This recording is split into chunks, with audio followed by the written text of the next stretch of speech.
Assalamualaikum warahmatullahi wabarakatuh. Kembali lagi kita belajar daring untuk pagi ini. Kalian pasti sudah melakukan literasi. Kalau belum, saya kasih waktu selama 15 menit untuk melakukan literasi. Boleh membaca apapun yang kalian mau. Untuk link absensi sudah saya kirim ke kelas kalian masing-masing. Nah, pembelajaran kali ini yaitu kompetensi dasar, kompetensi pengetahuannya 3.2 menganalisis persyaratan dan pendirian bentuk badan hukum bank. Yang KD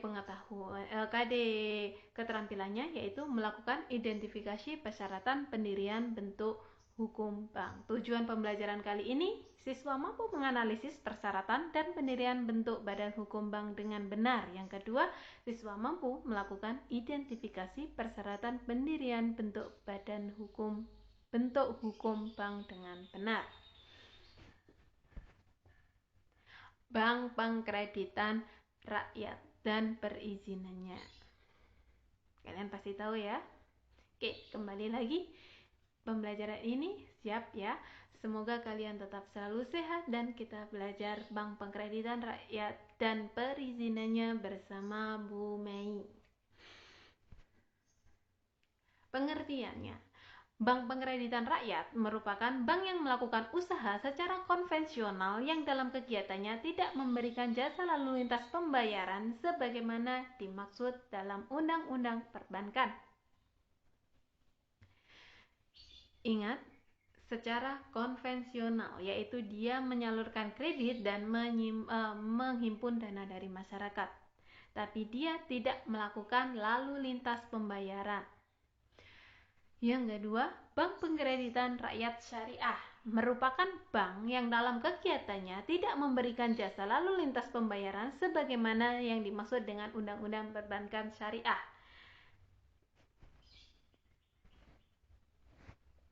Perizinan Bank Pengkreditan Rakyat. Nah, ada dua, yaitu persetujuan prinsip, yang kedua yaitu izin usaha. Persetujuan prinsip yaitu persetujuan yang melakukan persiapan pendirian Bank Pengkreditan Rakyat. Dalam persetujuan prinsip ini, para pendiri BPR harus menyiapkan rancangan akta pendirian. Yang kedua, data pemilik, calon pemegang saham, dan calon anggota. Berikut rincian simpanan pokok dan simpanan wajib bagi BPR yang berbadan hukum koperasi.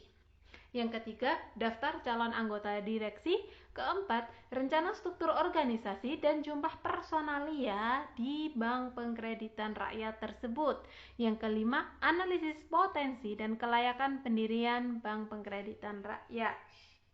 Keenam, rencana sistem dan prosedur kerja. Yang ketujuh, bukti setoran modal atau fotokopi bilet deposito yang diserahkan oleh pemilik BPR kepada Bank Indonesia. Kedelapan, surat pernyataan dari calon pemegang saham. Dan yang kesembilan, bukti lunas pembayaran biaya perizinan dalam rangka pendirian Bank Pengkreditan Rakyat kepada Otoritas Jasa Keuangan.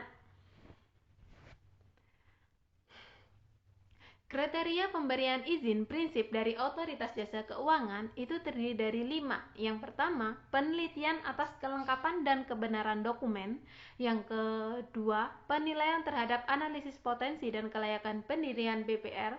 Ketiga, uji kemampuan dan kepatutan melalui penelitian administratif dan wawancara tentang uji kemampuan dan kepatutan BPR.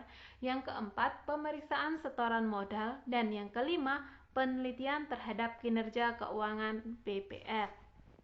Jadi, izin akan diberikan apabila bank BPR yang akan didirikan memenuhi kelima syarat yang telah ditetapkan oleh Otoritas Jasa Keuangan.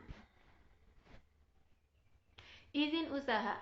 Izin usaha, maka si pemilik BPR harus menyiapkan akta pendirian badan hukum, data kepemilikan, daftar calon anggota Dewan Direksi dan Dewan Komisaris, susunan organisasi, susunan personalia, sistem dan prosedur kerjanya di Bank Pengkreditan Rakyat.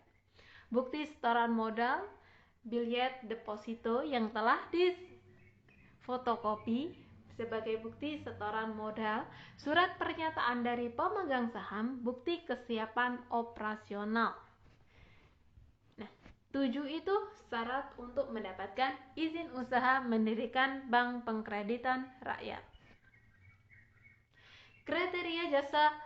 Kriteria otoritas jasa keuangan untuk izin usaha ada 3: penelitian atas kelengkapan dan kebenaran dokumen, uji kemampuan dan kepatutan anggota BPR, pemeriksaan setoran modal, penelitian terhadap kinerja keuangan Bank Pengkreditan Rakyat.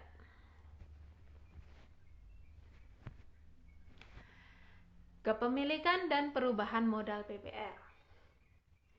Setiap pemegang saham minimal memiliki saham di BPR adalah 25%. Yang kedua, modal bukan dari pinjaman dan pencucian uang.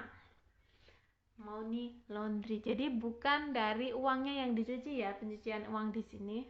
Kalian pencucian uang itu salah satu tindakan yang kriminal kalau di Indonesia biasanya dibuat untuk para kasus korupsi. Nah, itu nggak boleh digunakan sebagai modal. Yang ketiga, memenuhi syarat menjadi pemilik BPR. Yang keempat, menyampaikan permohonan persetujuan penambahan modal.